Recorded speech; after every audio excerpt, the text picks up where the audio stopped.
Galactic Council laughed at the human Diplomat until she finally spoke. The docking clamp released 3 seconds. Late, Mara felt it in her teeth. The bay smelled like recycled air and something faintly chemical at the back of the throat, the kind of smell that the body learns to distrust without being able to name.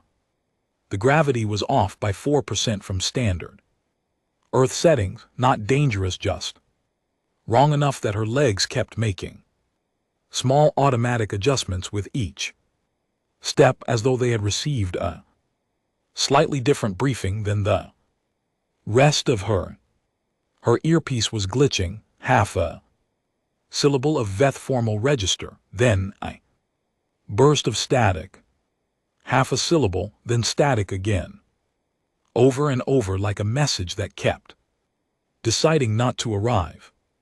Owen Clark walked 2 paces behind her with the equipment case. He had been her aide for 6 years. He had the particular expression of a man who had trained himself over a long time out of asking questions that were not his to ask. The reception committee, he said. She looked. 3 figures waited at the far end of the docking corridor. 2 were conclave administrative staff, in slate gray tunics, carrying the exact practiced neutrality of people whose job required them to be equally unimpressed by everything. The third was not neutral. 7 ft tall, pale crystalline structure, every flat surface of him catching the station's overhead light and breaking it into thin, prismatic lines that shifted each time he moved. He looked like someone had taken something that belonged deep inside a mountain and given it a diplomatic title and a seat on the floor. Delegate Soveth. Mara had studied him for 8 months before this posting. She knew his formal name, which took nearly 40 seconds to pronounce in its proper form and translated at its most stripped down to he who carries the light of accumulated wisdom. She knew his voting record going back 60 years. She knew the 260 unbroken years the Veth had held the chair position on the conclave's executive committee. She knew the specific quality of certainty that grows in a species that has never had to seriously imagine losing. She called him Soveth in her head. It was faster. He was looking at her the way you look at something that appeared in a doorway you were not expecting to open.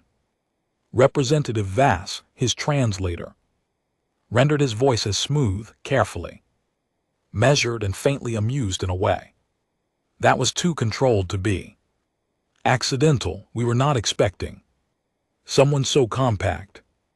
Behind her, Owen made a sound, not quite a cough, not quite nothing. Myra smiled. Delegate Soveth, the station is remarkable. You must all be very proud. Not a compliment. Neither of them would mistake it for one. A compliment required warmth, or at least the performance of it. This was a verbal placeholder, a way of filling the moment without giving it anything real. He did not react visibly. She did not need him to. They walked. The conclave station, Meridian in the standard galactic registry, had been under construction for 400 years. 11 founding species had argued over every structural choice, every corridor width, and every surface material, and the result was a building that felt like several strong and opposing architectural philosophies had collided at speed and then agreed to coexist in permanent, low-level disagreement. Veth geometric precision gave way to Sathari organic curves, gave way to Preth plane functional stone. The ceiling height changed between sections. The lighting shifted in warmth and angle, depending on which species had designed The nearest wing. The air recyclers ran at different pitches in different corridors, which meant the station's background hum was constant but never quite the same note. Twice, it was the size of a small moon. It was, in its layered, argumentative way, beautiful. Mara's earpiece crackled, half a syllable static. The snort static had a pitch that landed precisely behind her left eye. She tapped it twice. It resolved for exactly 1 second, then came back. She let her attention narrow to that. The specific pitch of the static, the way it always started towards something, and then stopped. She made that the thing her surface mind was busy with, because the things waiting underneath it were things she would get to when she needed them and not before. 3 checkpoints. At the first, a senior Sathari officer scanned her credentials with 2 secondary limbs and cleared her through with no color shift, which meant neutral, which was fine. At the second, a Preth administrator looked at her credentials, looked at her face, looked at the credentials again. The Preth were stone gray and deep-eyed, and had the bearing of a species that had arrived at unimpressed as a philosophical destination and never found a reason to make the return trip. He handed back the credentials without a word. She thanked him. He blinked. She kept walking. The third checkpoint opened to the procession-holding corridor where delegations waited before entering the floor. A young Sathari usher, junior, color pattern, precise movement showed her to a small waiting room off the main passage, 2 chairs, a table, a wall panel displaying the session's formal agenda in 6 languages, with Veth at the top of the list in the position Veth thinks occupied on every official document in the known galaxy. Mara sat. Owen set the equipment case on the table and took his position by the door. In 6 years, she had never asked him to stand by the door. He simply always did. They already know you're here, he said. Word moves fast on a station this size. Word moved before we docked, she said.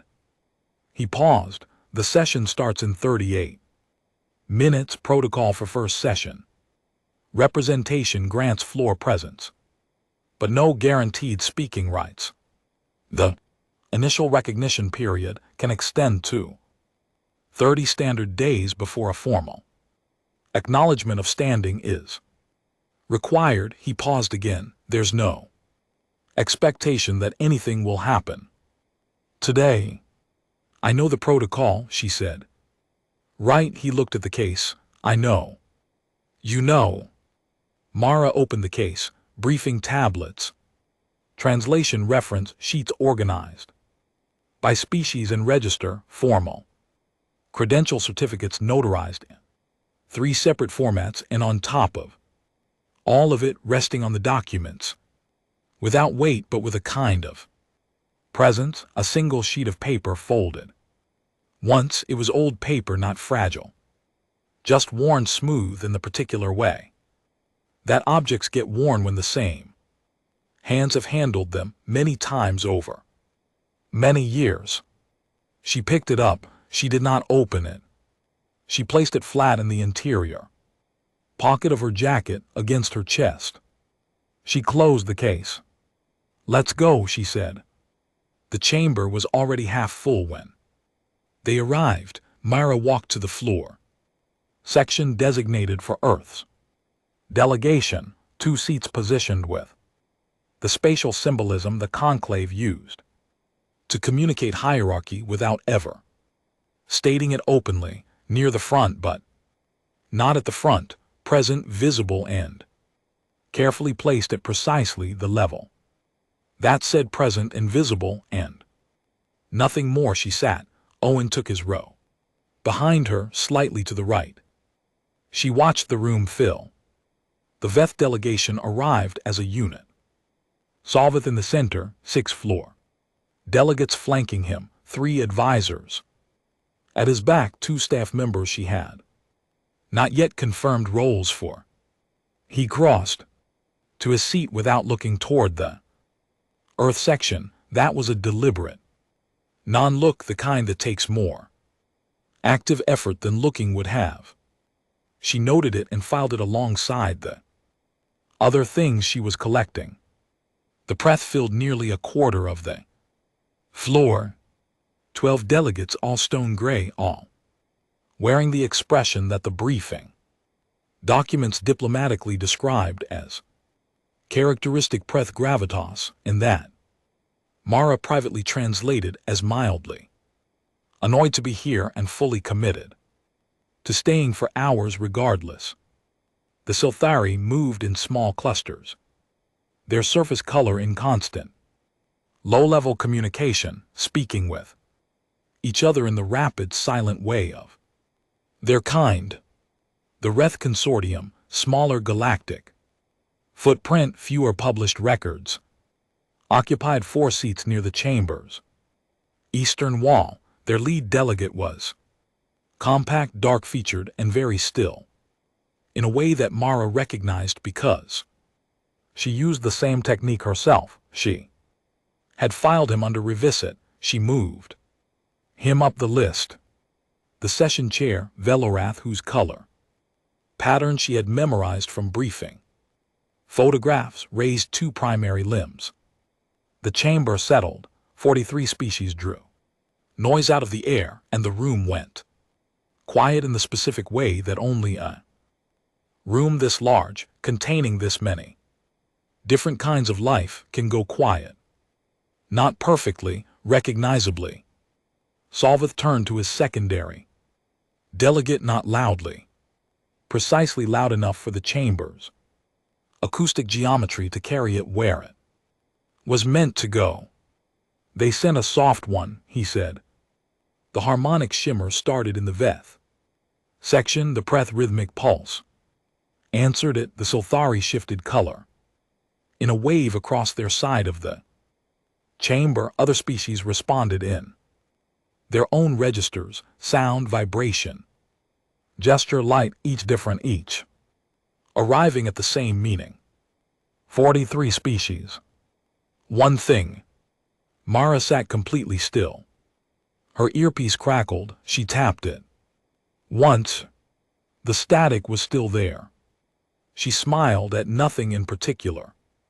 And she began to count, not seconds, not sessions, but pieces. What she already had, what she still needed, the precise shape of the gap between those two things, and how much time she had to close it before the moment arrived that she had been building toward for 17 years. The chamber was still laughing when Velarith called the session to order. Mara listened to everything.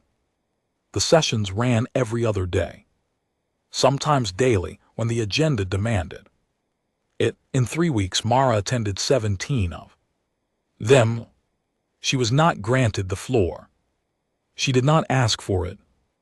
Owen asked about this twice. The first time she told him she was still learning the room, he accepted that, or at least he filed it and moved on. The second time, 4 days later, walking back from session 9, he did not quite ask. He simply walked beside her with the expression that was doing all the asking. On his behalf, she said, "I know what I'm doing, Owen." He nodded. He looked at her differently after that. Not skeptically, but with the recalibrated attention of someone updating their estimate of what knowing what she was doing actually covered. It did not cover listening to the arguments. She understood the arguments already. She had read 11 years of conclave session transcripts and 300 years of its historical record before this posting. She understood the formal positions, the underlying interests, and the procedural mechanisms that certain delegations used. to delay business in ways that benefited their bloc without leaving visible evidence in the official record. She had understood the architecture of the politics before she walked through the door. What she was learning now was something that transcripts could not give her. She was learning the room itself, the specific, living, unrepeatable behavior of these particular bodies in this particular space, which was different from understanding the politics the same way that knowing the rules of a game is different from knowing the exact people you are playing against. Session 1, Solveth Secondary. Delegate Velson voted in alignment with Solveth on every motion except one, a minor trade corridor notation. Through the second hour, she cast her vote approximately half a second before his signal. Solveth did not visibly react. His surface refraction pattern shifted 2 degrees toward the blue end of his visible range. Mara noted it. She did not yet know exactly what it meant. She filed it. Session 3, Lead Preth Delegate. Commander Orvek was the quietest figure on the floor. He spoke rarely, voted consistently, and drew no particular attention. But every time the hegemony of Preth faced a count they were not expected to win, Orvek made brief, direct eye contact with Velareth exactly 4 seconds before the vote was called. Every time, the Preth won 3 unexpected counts in Session 3. Mara timed the intervals. 4 seconds, 4 seconds, 4 seconds. Filed. Session 5, Kale of the Wrath. Consortium had shifted his seating position slightly from the first 2 sessions. The change was small enough that most of the chamber would not register it. The effect was that he was now positioned approximately 1 section closer to the Earth delegation. He sat with a quality of stillness that Mara recognized in her own body, the active kind, the kind that looks effortless from outside because it costs significant energy to maintain. He had noticed her using it. He was, as far as she could determine, the only person in the chamber who had. She filed him separately from everything else, not as a threat, not yet as a resource, as an unknown quantity, which was its own distinct category. Session 7, The Hegemony of Preth. Tabled the first motion to classify Earth as a Category C protectorate. In the Conclave's formal language, this designation meant Earth's affairs would be managed by the Council body, with Earth's Council welcome but non-binding in character. In plain language, it meant a ward, a managed territory, something that had opinions but not votes, preferences but not standing. The motion passed as a notation, not yet binding, but on the official record now, which was the first step toward making it the only record. Owen did not speak after the session. He walked the full corridor back with her in silence, and she was grateful for it, because it meant he was thinking rather than managing her feelings, and she did not currently have patience for the management of her feelings. Session 9, she identified the angle. The Snort Soltari subdelegate seated 2 rows from Velorath held her primary limbs at a specific outward rotation. Approximately 2 minutes before the chair announced the Soltari block's formal position on any disputed vote. She checked it against 4 more votes. That session, it held every time 2 minutes of advance information from a block that cast the deciding vote in a significant percentage of close contest was worth considerably more than it sounded. She filed it and kept watching. Session 11, Kale spoke to her for the First time. Not in session, after it in the main corridor during the brief window when the chamber emptied, he came close, enough to speak in a tone that would not carry beyond the two of them. He kept his eyes on the corridor wall, across the passage, as if they were both simply waiting for something. "You're not counting votes," he said. "No," she said. "What are you counting?"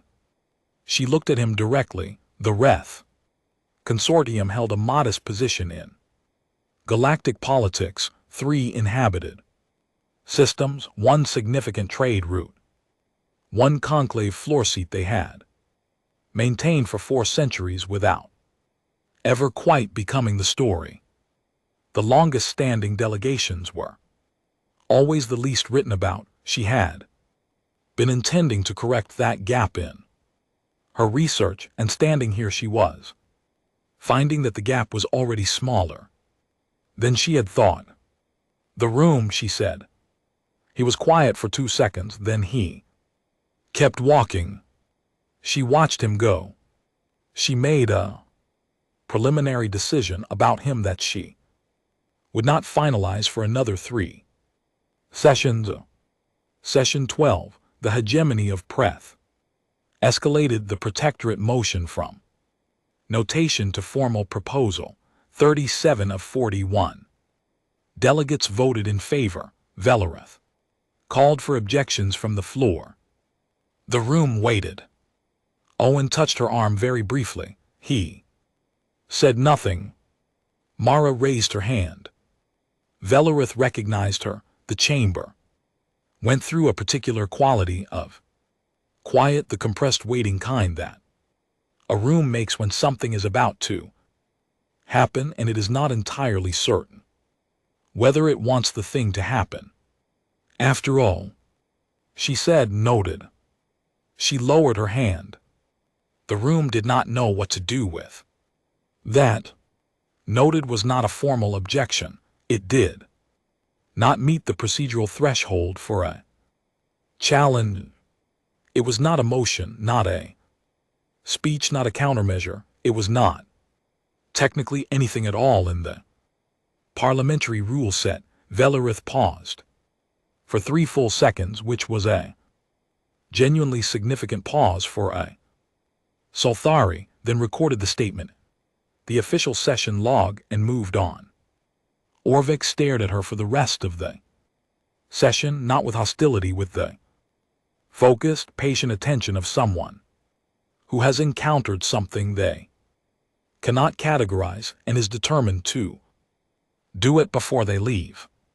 Sovith did not look at her at all. She had expected Orvik to be the more interesting response. She was wrong.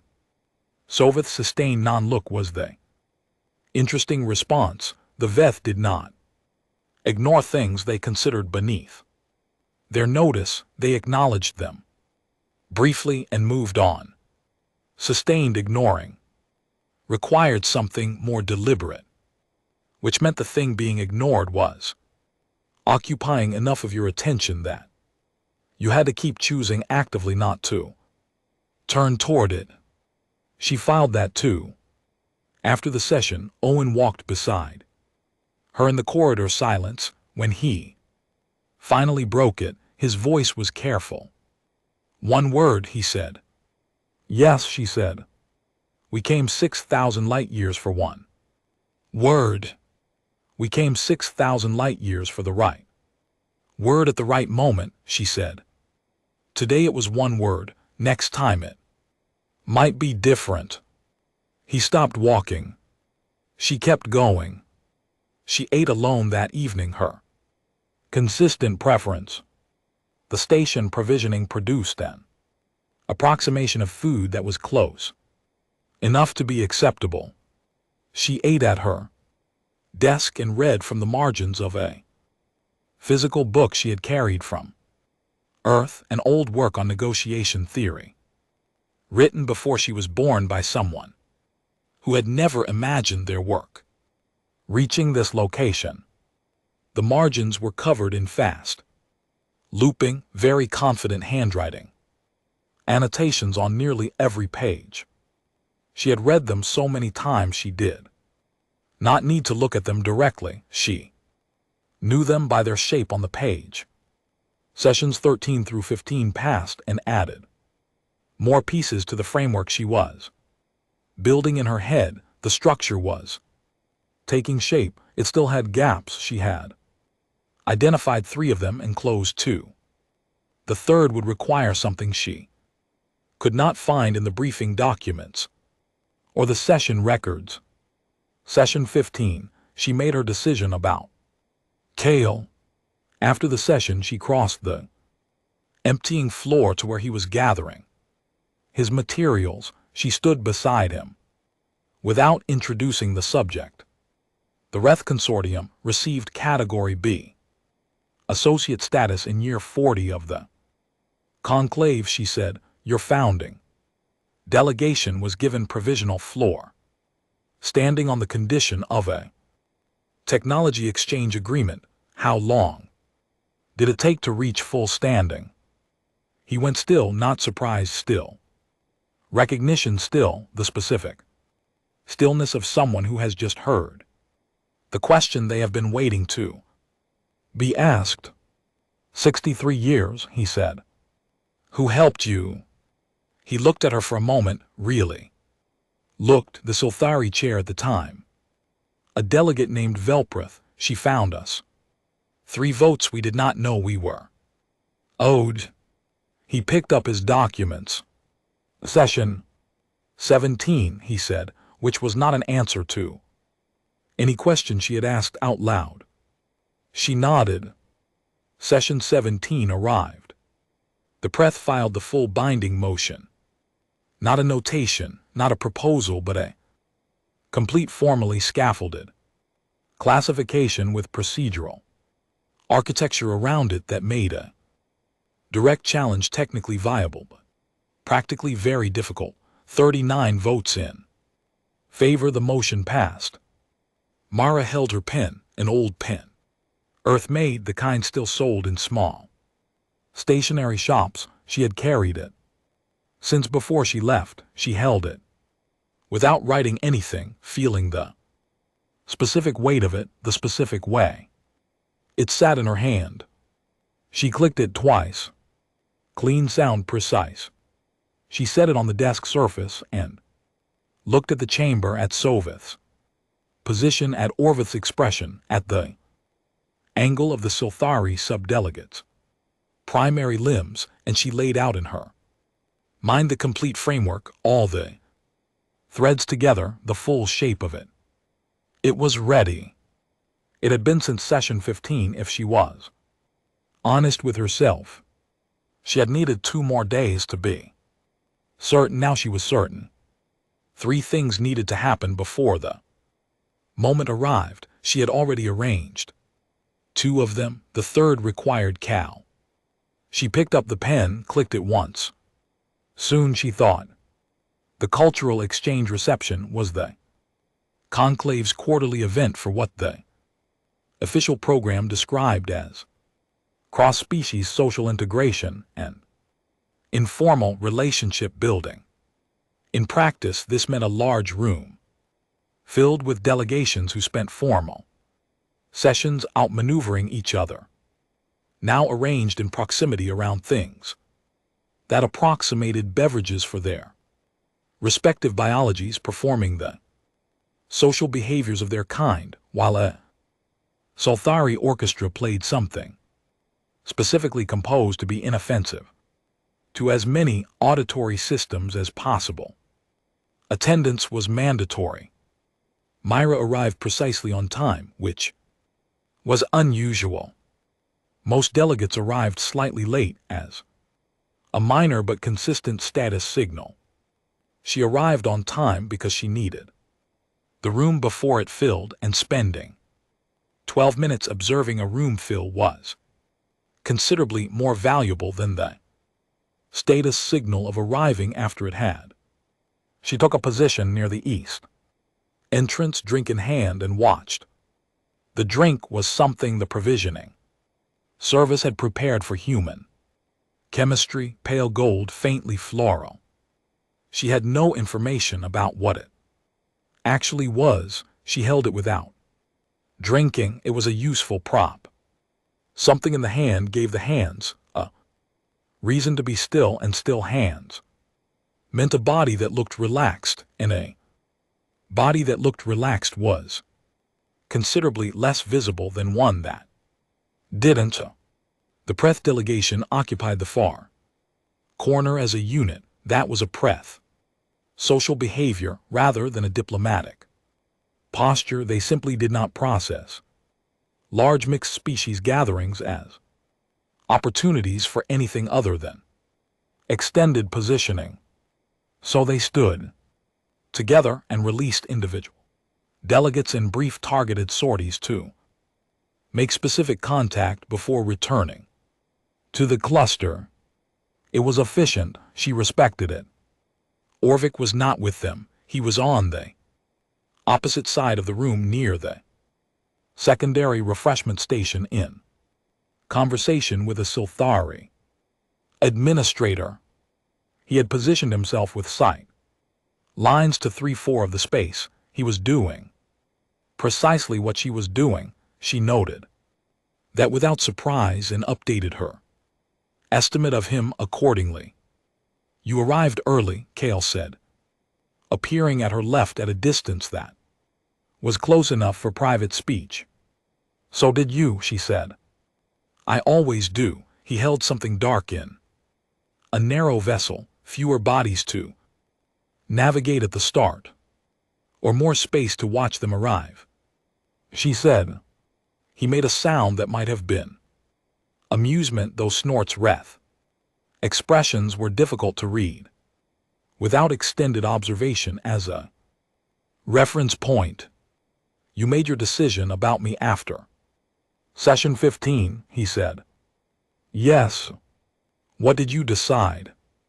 She had decided that Kale had been watching this conclave floor for longer than most of its current delegations had existed, that he had survived several shifts in galactic political structure by being precisely as visible as was useful and no more, and that he was, under the careful inconspicuousness, someone who had been watching to see if a human delegation would ever arrive, that understood what it was actually walking into, that you've been waiting a long time for someone to attempt this particular thing, she said. He was quiet for a moment. The Silthari orchestra shifted to a new composition. My delegation received Category B status in year 41, he said. We held it for 63 years. Full standing came in year 104 by a vote of 31-10. He turned his drink in his hand. In the 63 years before that vote, we sat on this floor. We were present at every session. We were entered in the record. And we were never the story. He paused. I know what you're building. I know you do, she said. The Veth's formal internal position on protectorate classification has a secondary clause in the founding charter. Language, he said, Appendix 7. It has not been formally invoked since year 216. It requires that any Category C classification be reviewed at the request of the classified body. If that body can demonstrate independent diplomatic function above the third tier. He paused. The Veth have been very careful not to draw attention to it. She had read the charter. She had not found that clause. Which volume, she said. The secondary appendices, the document set your provisioning office would have received is missing volume 4. The omission is not documented anywhere. She held that. She thought about what it meant for the framework. It did not change the framework. It completed it. It was the third gap, the last piece. Thank you, she said. Don't thank me, he said. I have been waiting 60 years for a human delegation. That didn't announce their intentions in the opening session. He finished his drink. One more thing. The Sulthari sub-delegate you have been watching the arm angle she also tracks. 12 seconds before the chair on emergency procedural votes, emergency procedures have different tells from standard ones. He walked away. Mara stood with her untouched drink and held what she now knew. 12 seconds on emergency procedures, 2 minutes on standard votes, Appendix 7 existed, and she knew where to find it. The framework was complete. On the far side of the room, Solvith was circulating. That was unusual. Veth delegates at these events typically held position and allowed others to approach, which was both social convention and a continuous unspoken statement about the direction in which deference traveled. Tonight he was moving, unhurriedly but purposefully working his way through the room in a direction that was, as of approximately 4 minutes ago, pointed toward her. She waited. He arrived with 2 members of his retinue, positioned far enough back to create the impression of privacy. He held a small crystalline vessel that cast light around his hand when he moved.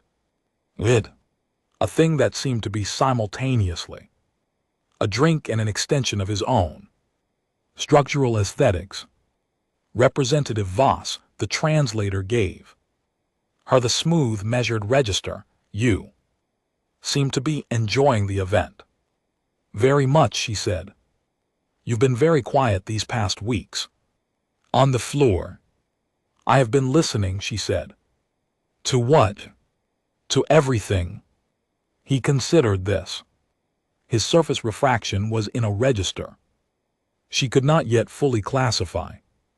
Neither the warm shift she had identified as genuine engagement, nor the blue shift she associated with something being actively managed. She thought something she had not quite encountered from him before. He was genuinely curious. You are the 17th human delegation to appear before this chamber, he said. The previous 16 were each granted speaking rights within the first 3 sessions and used those rights to present arguments for Earth's independent standing. He paused. You have said one word in 3 weeks. It was the right word, she said. A moment passed between them. The orchestra shifted to something slower. What is it that you actually want for your people, he asked. He said it in the specific register of a species that has never been seriously refused, not unkindly but with the settled assumption of someone who considers the question essentially rhetorical. Myra looked at him for a moment, the way you look at something before you decide what to do with it. The same thing your people wanted, she said, 3,000 years ago, before someone handed it to you. She turned and walked toward the refreshment station, glass still in, hand still untouched. She did not look back. Behind her, Solvith's surface light shifted into the register she had seen 3 times now, but still had no name. For she did not have a word for it in any of the briefing documents. She was beginning to think it was rare because the conditions required to produce it were rare. She set the glass down on the station counter. She let out one long, slow breath. Then she went to find Owen because she needed to file 3 specific document requests with the conclave administrative office before the morning session began, including a formal request for access to the secondary appendices of the founding charter. Volume 4. She had 1 day left to prepare. The emergency session was called at 4, 4:00. In the morning station time. Mara was awake. She had been awake since 2:30, sitting at her desk with the complete framework open on the working tablet in front of her. She had been reading it through for the fourth time since midnight, not because she had doubts about it, but because the rawness was a discipline, and the moment it was being prepared for did not leave room for the comfort of assumptions. She read it once more. She closed the tablet. Owen knocked at 4:15. She opened the door and he was in his formal clothes, eyes clear, case at his side, with the expression of someone who had been prepared for this without knowing exactly what this was. Emergency session, he said. Border incident in the Orvasi sector. 2 Pref patrol vessels and a Veth trade convoy. The Veth are claiming territorial violation of the Meridian Trade Agreement. The Pref are calling it a protected transit route under the Navigation Charter of Year 188. 3. Inhabited systems are in the conflict. Radius. He paused. The hegemony is threatening formal military notification. I know, she said. He looked at her. I read the preliminary dispatch at 2:45, she said. Get the case. He got the case. They walked to the chamber through the 4:00 in the morning quiet of the station, which was not quite silent but had a quality different from the session hours. Fewer people in the corridors, faster movement from those who were present, a tightness in the air that was less about sound and more about what the sound was anticipating. The chamber was filling fast when they arrived, not with the orderly paced arrival of a scheduled session, but with delegations moving in clusters, advisors close, voices low. Everyone in the room understood the weight of what had brought them here at this hour. Mara took her seat. She placed the pen on the desk surface in front of her. She took the folded sheet of paper from her interior jacket pocket and set it beside the pen. She watched the room fill. Soveth arrived with his full retinue and moved to his position quickly, which was the fastest she had seen him move in 3 weeks of watching him.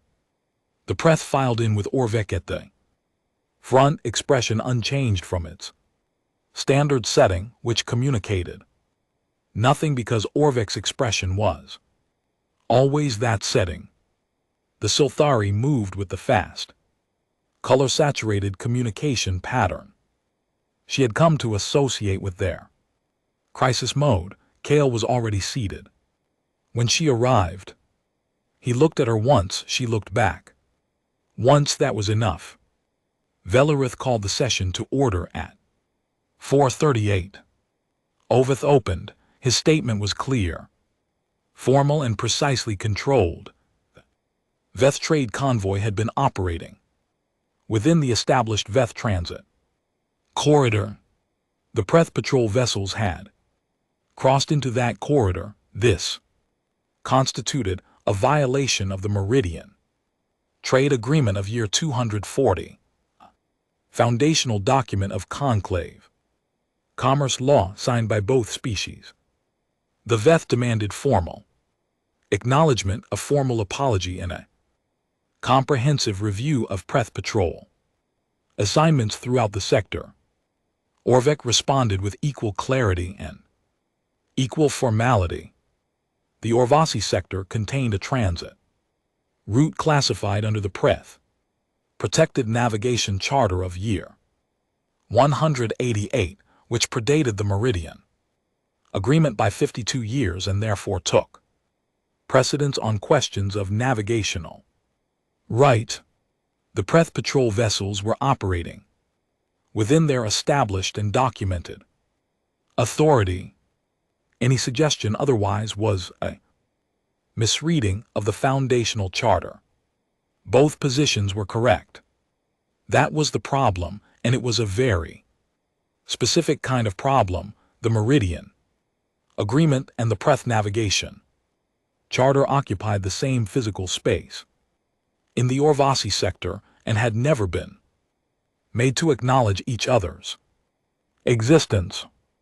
They had been signed 60 years apart by parties who had each assumed the other's framework would simply accommodate them. And for 60 years, no vessel had been in exactly the wrong place at exactly the wrong moment to force the issue. Until now. 6 hours of session followed. Mara sat through all of it. She listened, she watched, and she let the room do what it was doing without intervening. The Veth presented 3 separate legal analyses in the first 2 hours. The Preth countered with 4 in the third. Secondary delegations weighed in according to their trade dependencies, which meant the room was roughly split along lines that had very little to do with who was legally correct and a great deal to do with who each delegation most needed for their next treaty negotiation. Velerith called procedural votes on document classification that consumed 45 minutes without moving anything forward. In the 4th hour, the Silthari block produced a formal summary position. It was diplomatically balanced, carefully worded, and functionally useless because it proposed a joint review committee with a resolution timeline of 2 years. In 2 years, the 3 inhabited systems in the Orvasi sector would have passed through 2 full election cycles and 3 rounds of trade renegotiation, and the hegemony of Preth would have filed its military notification, and once that document was filed, it started a procedural chain that nobody in this room wanted to manage, because managing it required concessions that none of the major powers were currently positioned to make without appearing to lose something, and appearing to lose something was, in the conclave's political culture, approximately equivalent to actually losing it. The deadlock settled over the chamber. Velores called a procedural pause. Delegations clustered, voices dropped. Lower, Owen behind her was completely still.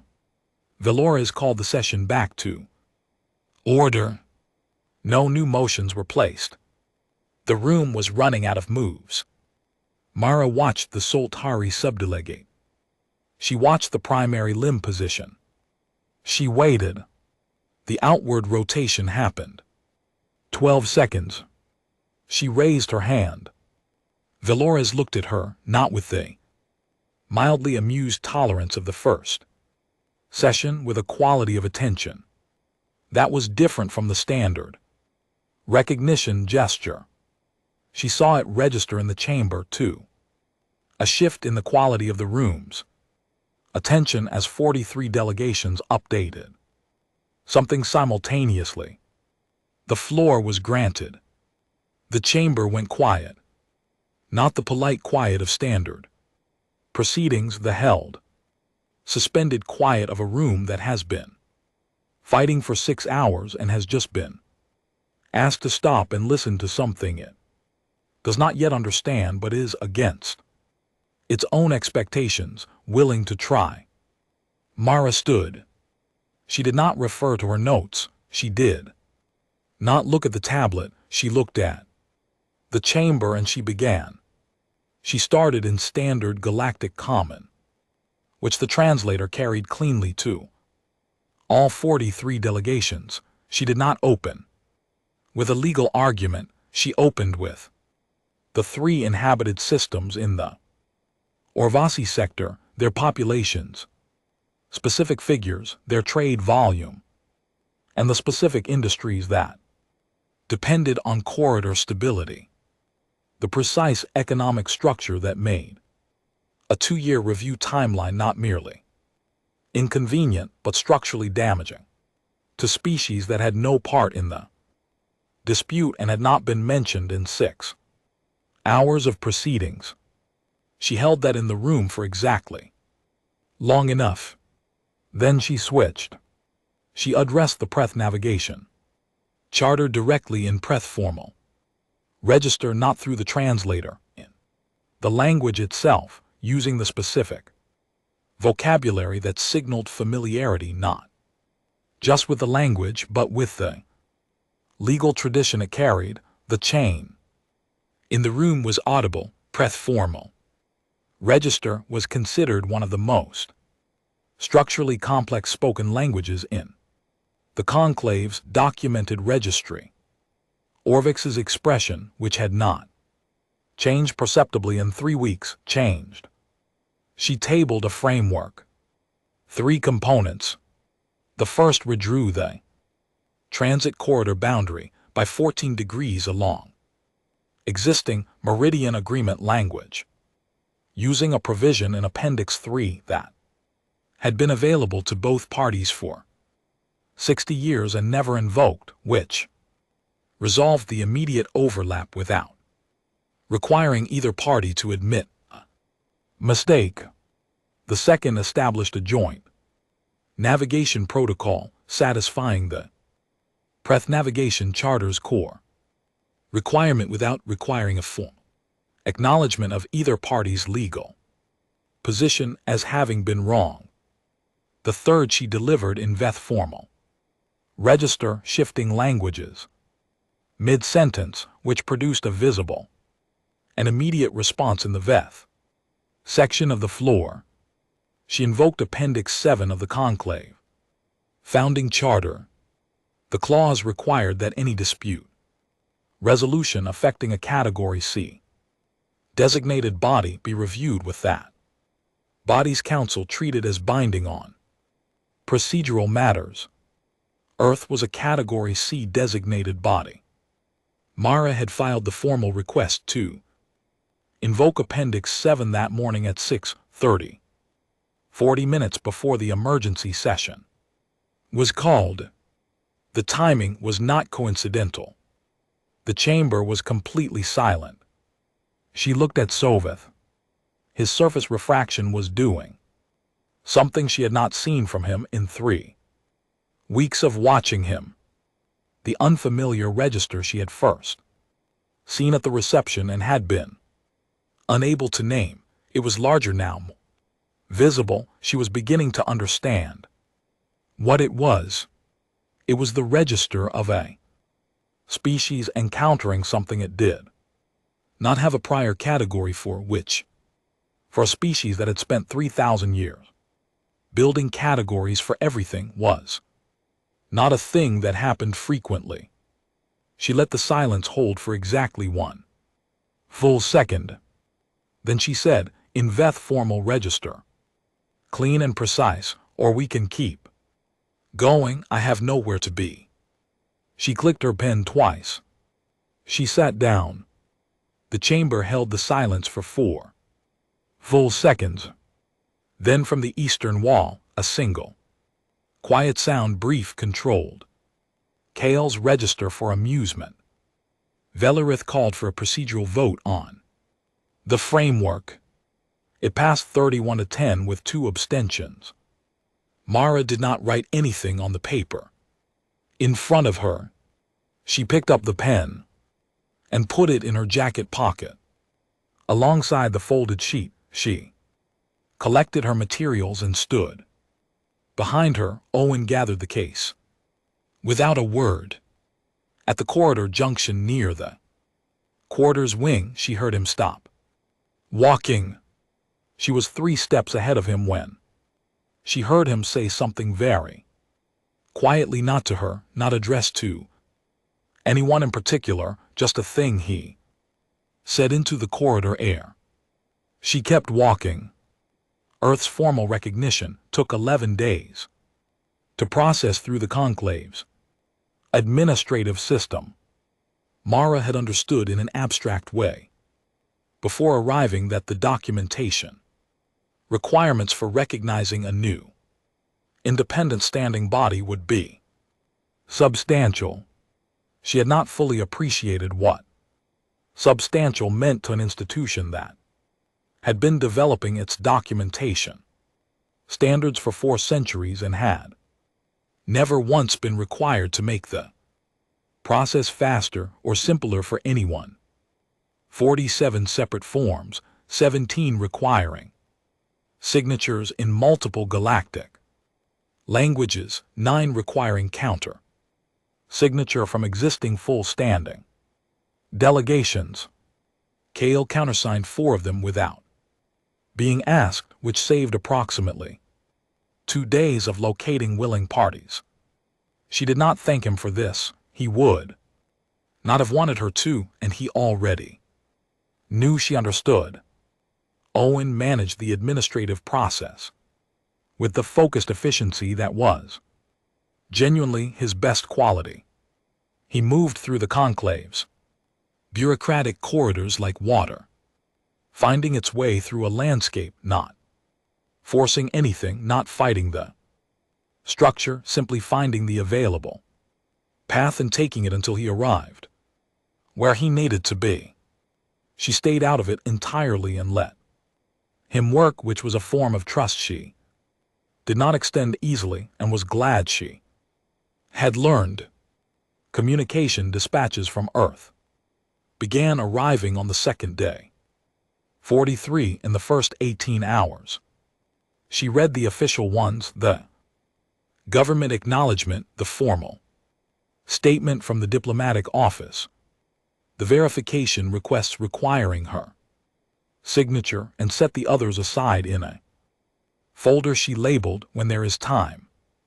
There were messages from people she had not spoken to in years, several from news organizations requesting statements, one from a retired senior diplomat she had known a long time ago who had written only, "Your mother would have had a complicated opinion about your method, and an uncomplicated opinion about the result."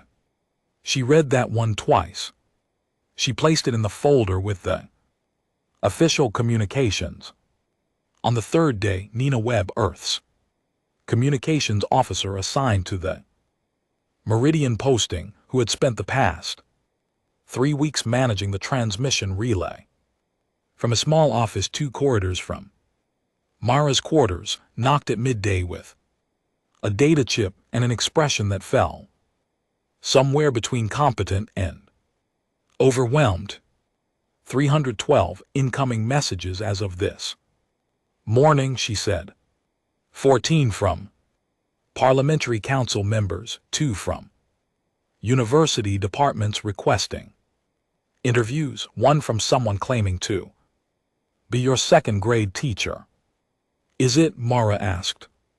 Nina checked. "It is actually. Teacher named Mrs. Paulson. She says she knew you would do something like this. File it with the others." Nina filed it. She stood by the door for a moment in the way that people stand by doors when they are deciding whether to say the optional thing. She said the optional thing. "How are you?" she asked in the careful tone of someone who understood the question had 2 meanings and was asking both simultaneously. Mara considered it not as a social formality but as an actual question, deserving an actual answer. "Tired," she said, "which seems right." "It does," Nina said. "It very much does." She left. Mara sat at the desk and did not open the messages folder. She looked at the wall. The station's interior did not offer windows. She had found this difficult in the first week and had stopped noticing it by the second. She thought about the gray suit. She thought about the specific acoustic design of the chamber and the way it had carried certain sounds to certain places, how it had been built to serve the power of whoever held the floor, and how that meant that when you finally held it, everything the room was made of worked in your direction. She thought about her mother who had known this, who had written it down in the margins of a book that Mara had read, until she had no need to read it again. Her mother had understood exactly what the right approach looked like. She had arrived at that understanding late in her career, when the opportunity to apply it had already been closed to her, and she had spent the years remaining to her building the map as completely as she could and leaving it for someone else to finish. Mara had found the map when she was 23. She had spent 15 years learning what she still needed to learn before the map would actually work. She had been waiting for the right room. On the 6th day, a formal message arrived from the VETH delegation, not from staff, not from an administrative contact, from Soveth directly under his full formal title, requesting a private meeting. The location he proposed was a small consultation room on the station's 7th level in the VETH-designed wing. She recognized the choice, his preferred ground, his architectural context, his ambient conditions. She accepted without comment. She asked Owen to hold her schedule. She walked to the consultation room alone. The 7th level corridor was quiet in the particular way of VETH designed spaces. Clean lines, no ornamentation, surfaces that caught and directed light with the kind of intentionality that made every room feel like it had a precise opinion about where you should stand and what you should be thinking about while you were there. The consultation room had a long table, 2 chairs, and a single light source, positioned at an angle that the VETH found comfortable and humans found slightly too bright. She sat down and waited. Soveth arrived alone, no retinue, no advisors, no staff. He closed the door, which was an unusual gesture for a VETH who typically did not manage their own spatial environments when staff were available to do it. He stood for a moment before he sat, and in that moment she noticed that his surface refraction was settled into the unfamiliar register she had been watching for 3 weeks and still had not found a name for in any of her reference materials. He sat. He looked at her across the length of the table. "I requested this meeting," he said, "because I find myself in an unusual position." "Tell me," she said. "The VETH have held a seat on the Conclave's executive committee for 260 years," he said. "In that time we have seen 43 species appear on this floor, with arguments for independent standing. We have evaluated those arguments on their merits and voted accordingly." He paused. "You did not make an argument." "No," she said. "You made a room," he said. She looked at him. "You came to this floor and spent 3 weeks in silence, and in those 3 weeks you learned this room not as a political structure but as a living system, and when you spoke in our languages, in our legal traditions, using our own founding documents in ways we had not considered, and you resolved in 11 minutes a crisis that 6 hours of formal proceedings could not approach." He was quiet for a moment.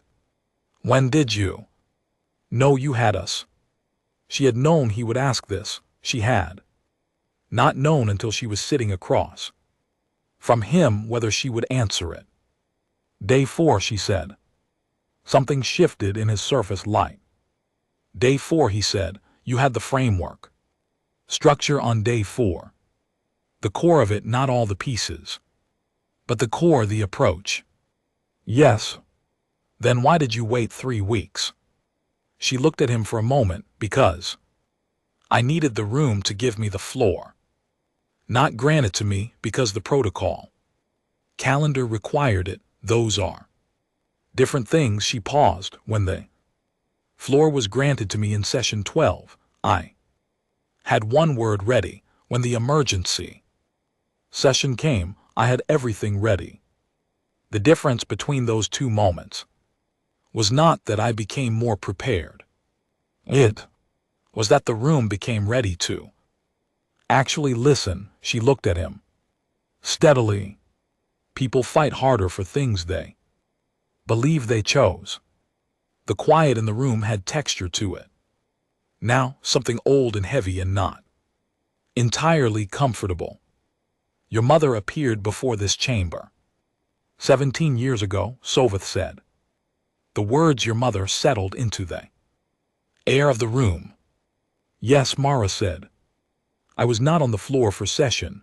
I held a gallery position at the time. He looked at his own hands, the crystalline structure of them, the light moving through his surfaces. I remember her.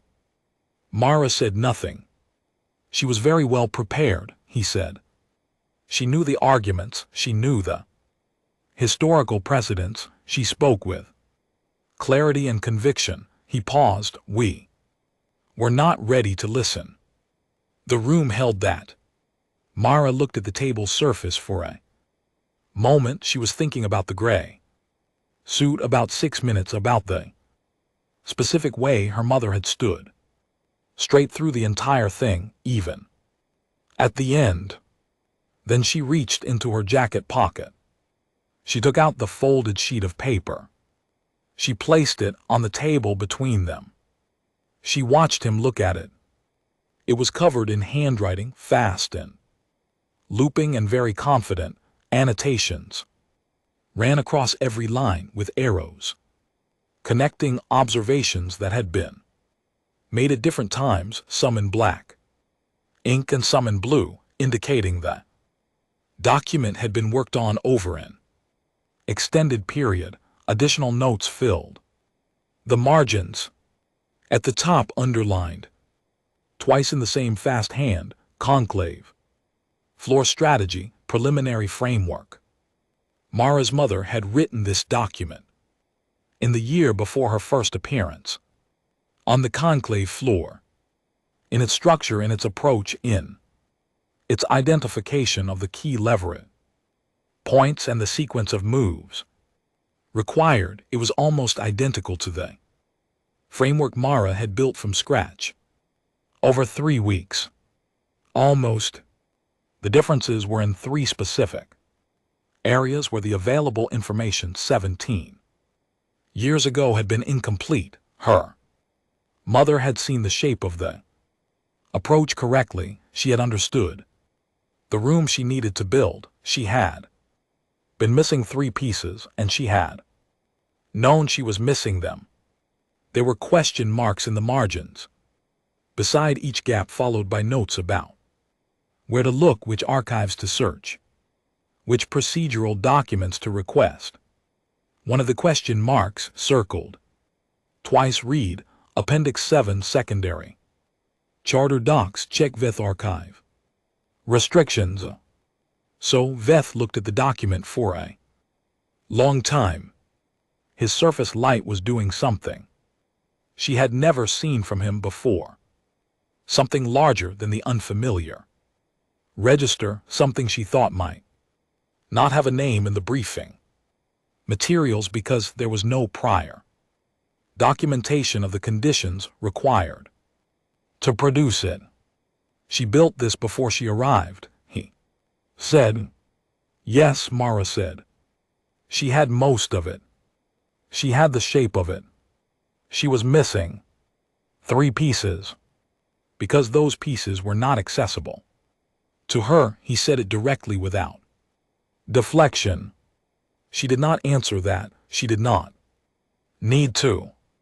He looked at the document. He looked at her. You came back to finish it, he said. Not a question.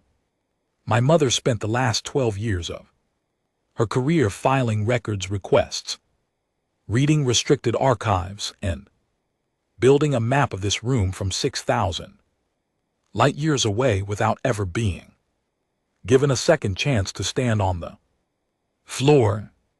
Mara kept her voice level, not because she was not feeling it, because the level voice was a choice, the same choice silence had been, the same choice. Every unhurried step through this station had been, she gave me everything she had figured out. I came to close the gaps.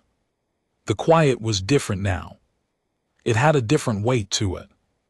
Something that had been sitting in the room long before they arrived and was only now being acknowledged. What do you want me to do with this? Salveth said. Nothing, she said. I'm not showing it for a response or a gesture. I'm showing it to you so that you know. She looked at him directly, so that at least one person in this chamber who was present that day knows that she was right, that she had built something that worked, that the only thing missing was the information that this institution chose not to make available. She stood up. She straightened her jacket. The framework is in place, she said. Earth standing is documented, and in the official record, the Appendix 7 invocation is part of the session transcript. She held his gaze. The next delegation that arrives on this floor from a small world that nobody is prepared to take seriously yet, you will know what they might be doing, whether there is someone at home who has been building a map for 20 years, whether the question marks in the margins are the real strategy. She picked up her pen from the table. She did not take the paper. She left it where it was. She set the pen beside it on the table, surface next to her mother's handwriting. She walked to the door and opened it and stepped into the clean, precise light of the Veth corridor. She did not look back.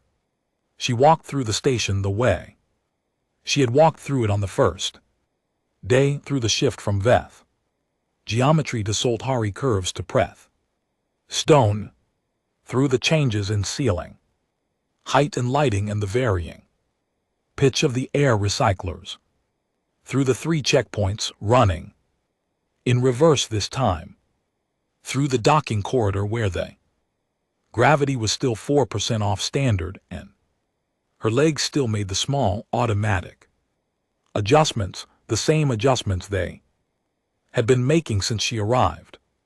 The bay smelled the same as it had on the first day. Her ship was prepped. Nina had confirmed the transit schedule. And GT snorts. And GT. Owen was already at the entrance to the docking tube, case in hand, positioned by the door the way he always positioned himself.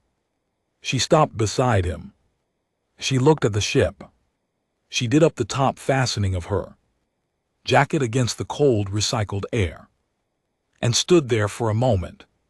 She thought about nothing in particular. That was not true. She thought, Mom, I got us a seat at the table. She thought, I found Appendix 7. She thought the handwriting in the margins was right about almost everything, and the things it was not right about were not wrong. They were just waiting for information that existed and had simply not been made available yet, and that is a different thing from being wrong, a very different thing, and it matters that the difference is understood. She thought about the question marks in the margins, circled twice still, waiting for answers at the end, and how it had taken 15 years and one long walk through a room that laughed in one 11-minute speech in 3 languages to finally close them. She thought, that is what you do with the work someone left you. You find the gaps they knew were there, you close them. You leave the door slightly more open than you found it, and then you get on the ship because there is more work to do, and it will not do itself, and grief is something you carry on the way to the Next thing, not something you set down. Before you go. She thought about the paper sitting on a table in a Veth consultation room 7. Levels up, and about how it was no longer hers to carry. She had carried it long enough. Owen said nothing. He was very good at knowing when nothing was the right thing. She looked at the ship one more time. Then she walked down the docking tube. And the ship received her, and the docking clamp released exactly on time. She felt nothing in her teeth. She sat down and looked at the stars and thought about what came next. There was a great deal that came next. She was ready for it.